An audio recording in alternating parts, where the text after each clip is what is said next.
Good morning to all. In this class, you'll see rotational spectrum of diatomic molecules under microwave spectroscopy. The rotational energy, along with all other forms of molecular energy, is quantized. That means a molecule cannot have any arbitrary value of rotational energy, but its energy is limited to certain definite values depending on the shape and size of the molecule. The permitted rotation energy levels can be calculated by using Schrodinger equation, and in this class you will be seeing the calculation of energy levels and spectral lines of a rigid diatomic molecule. Consider a rigid diatomic molecule with two atoms having masses m1 and m2 respectively, and the distance between the two atoms is r0. The center of mass is C, and the distance of the first atom from C is r1, distance of the second atom from C is r2. Now from the figure we can write r0 is equal to r1 plus r2. If we can rotate the molecule about the center of mass C, which is called end over end rotation, the principle of moments give the expression m1 r1 is equal to m2 r2. Now the moment of inertia of the molecule about C can be written as I is equal to m1 r1 square plus m2 r2 square. By substituting m2 r2 is equal to m1 r1 in this equation and rearranging, we will be getting I is equal to r1 r2 into m1 plus m2. Now from the equation 2.6 and 2.5, we can write m1 r1 is equal to m2 r2, which is equal to m2 into r0 minus r1, because r2 is equal to r0 minus r1. We can obtain the expression for r1 and r2 by using the above equations, as r1 is equal to m2 r0 divided by m1 plus m2, and r2 is equal to m1 r0 divided by m1 plus m2. We can use r1 and r2 in the expression for I, and we can get I is equal to m1 m2 divided by m1 plus m2 into r0 square. But we know that m1 m2 divided by m1 plus m2 is nothing but the reduced mass mu, so we can rewrite I is equal to mu r0 square. Now the rotational energy is given by the Schrodinger equation. Ej is equal to h square by 8 pi square I into j plus 1. We get this energy in joules. Here I is the moment of inertia of the diatomic molecule about an axis passing through the center of mass. J is the rotational quantum number which can take values 0, 1, 2, 3 and so on. H is a Planck's constant. Using this equation, we can get the energy of different rotational states of a diatomic molecule by changing the value of J from 0 to 1, 2, 3 and so on. Now, it is usually written, the energy is usually written in terms of nu. Nu is equal to del E by H, or in terms of the wave number nu bar, which is equal to del E by Hc. Here del E is the energy level separation between two rotational energy levels. Now nu bar can also be denoted as epsilon j, which can be written as Ej by Hc, which is equal to h by 8 pi square Ic into j plus 1. This is represented in centimeter inverse 1. Now, h by 8 pi square Ic can be written as mu. So, epsilon j is equal to bj into j plus 1. It is written in terms of centimeter inverse 1. Now, we can draw different energy levels corresponding to different values of j. So, here the energy levels are drawn for different values of j. From the previous slide, we have seen that epsilon j can be written as b into j plus 1. So first we put j is equal to 0.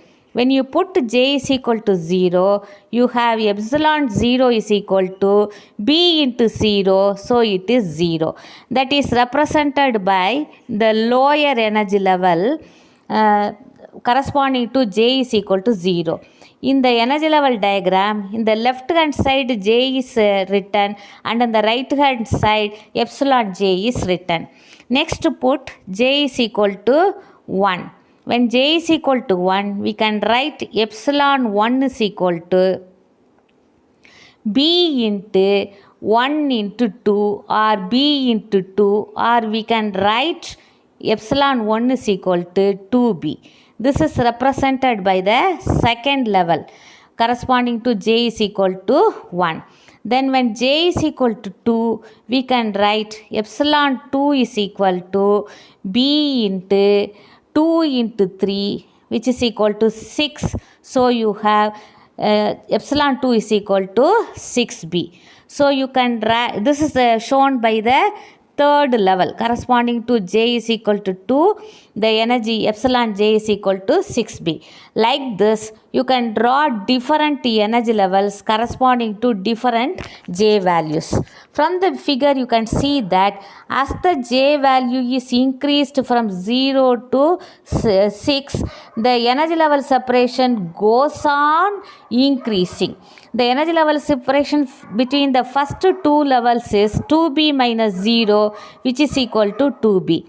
The energy level separation between the next two levels is 6b minus 2b, which is equal to 4b. The energy level separation between the next two levels is 12b minus 6b, which is equal to 6b. So the energy level separation goes on increases as 2b, 4b, 6b, 8b, 10b, 12b, and so on.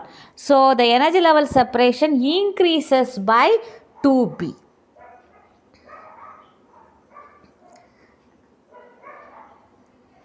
Now we can draw the spectral lines for different transitions. In order to find the transitions, you must know the selection rule. So the selection rule is again taken from the quantum mechanics. The selection rule is del J is equal to plus or minus 1. Plus 1 stands for absorption spectrum and minus 1 stands for emission spectrum.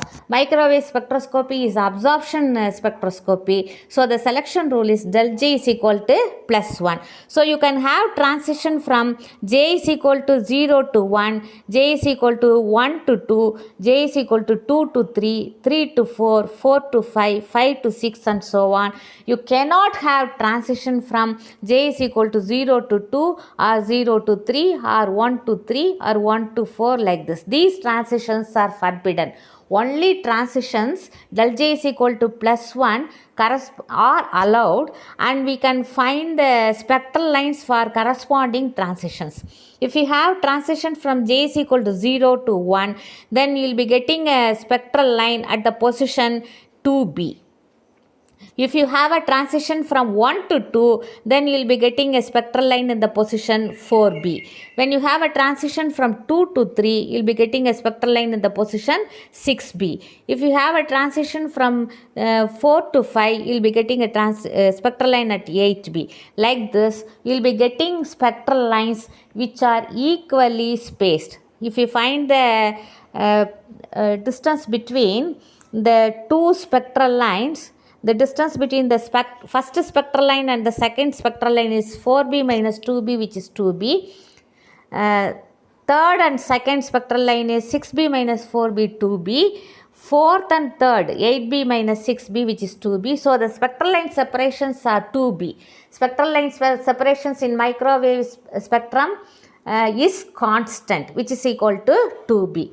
When you consider the energy levels, as you increase the value of J, the energy level separation increases, but the spectral line separations are constant, which is equal to 2b. So to conclude, let us try a simple problem.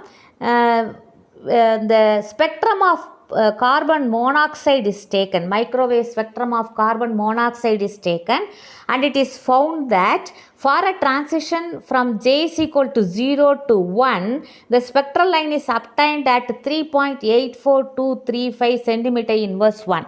So from this data, we get the value of 2B. 2B is equal to 3.84235 centimeter inverse 1. From this, we can calculate the value of B by dividing this 2B by 2. Then the moment of inertia is calculated. I is equal to h by 8 pi square bc. Here the b value is substituted and I is calculated. This is carbon monoxide molecule. So I is represented as ICO. ICO is calculated by using B, the spectral data, and it is found to be 14.5695 into 10 power minus 47 kilogram meter square. From I value, we can calculate R. For that, we must know the reduced mass. The reduced mass is given as mu. Mu for carbon monoxide can be calculated by using the relative atomic weights of carbon, oxygen, and the mu calculated is 11.38365 into 10 power minus 27 kilogram. Then the expression for I is equal to mu r square. From that, we write r square is equal to I by mu. We use the value of mu and I from the previous calculations, and we calculate the value of r square. From this, we can obtain the interatomic distance r. Since it is a carbon monoxide, R is represented as RCO, which turns out to be 0.1131 nanometer. So we have calculated the interatomic distance of carbon monoxide molecule from the microscopic spectral studies. From the microwave spectrum, we get the 2B value. From that, B value is obtained. Using B, the moment of inertia is calculated.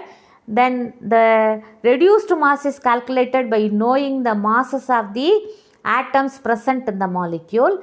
Using the reduced mass and moment of inertia from the spectral data, we can calculate the interatomic distance RCO. So we learned that microwave studies help in determining the interatomic distance. This I have explained by using a rigid diatomic molecule. Thank you.